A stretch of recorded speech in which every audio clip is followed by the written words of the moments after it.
भोला चतुर्मास सुंदर स्वामी जी महाराज के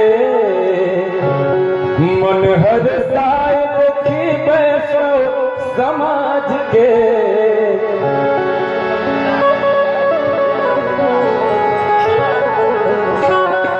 अरे भोला चतुर्मास सुंदर स्वामी जी महाराज के मन हर साय देखी वैष्णव समाज के। और क्या होता है? ऋषि मुनि वर वेद स्वर गावेले देखी देवतो सरग से, देखी देवतो सरग से उतर आवेले देखी देवतो सरग से उतर आवेले देखी देवतो सरग से। भोला चतुर्मास सुंदर स्वामी जी महाराज के मन हर साय देखी वैष्णव समाज के। ऋषि मुनि वर वेद स्वर गावेले देखी देवतो सरग से, देखी देवतो सरग से उतर आवेले देखी देवतो सरग से उतर आवेले देखी देवतो सरग से।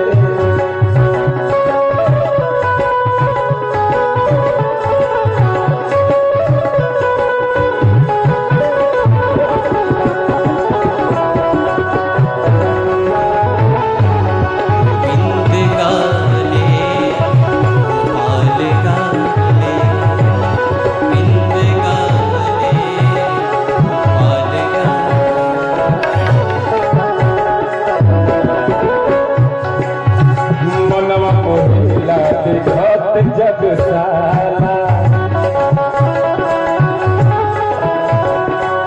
दूर दूर से लोग पछ करना में जाला।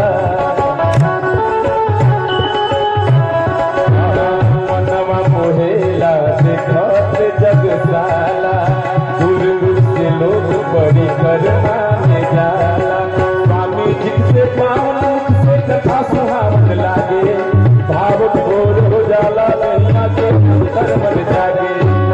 अमृत कथा दास बरसाने देखे देवतो सरग से, देखे देवतो सरग से चले आवेले देखे देवतो सरग से चले आवेले देखे देवतो सरग से।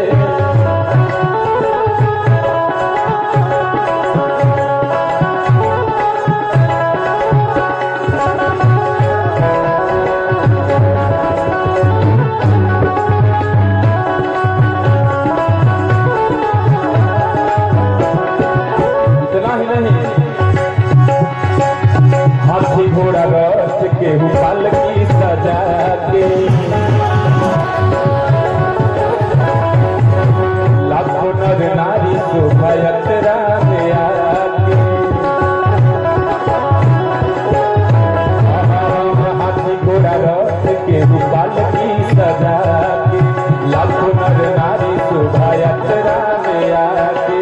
अद्भुत प्यारा गजब नजारा देखत के निकला गे पीछे पीछे आगे आगे। हाँ बजना कटाई मन हर साल ले देखे देवतो सरग से, देखे देवतो सरग से उतर आवेले देखे देवतो सरग से उतर आवेले देखे देवतो सरग से।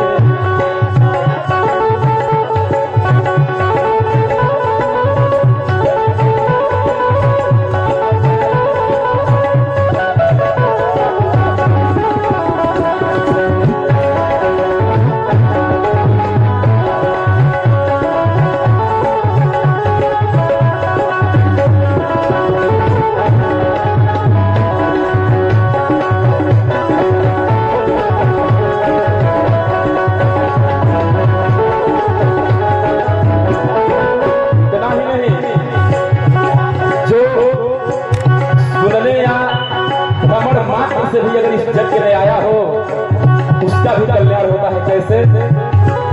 मन के आधार पे गईले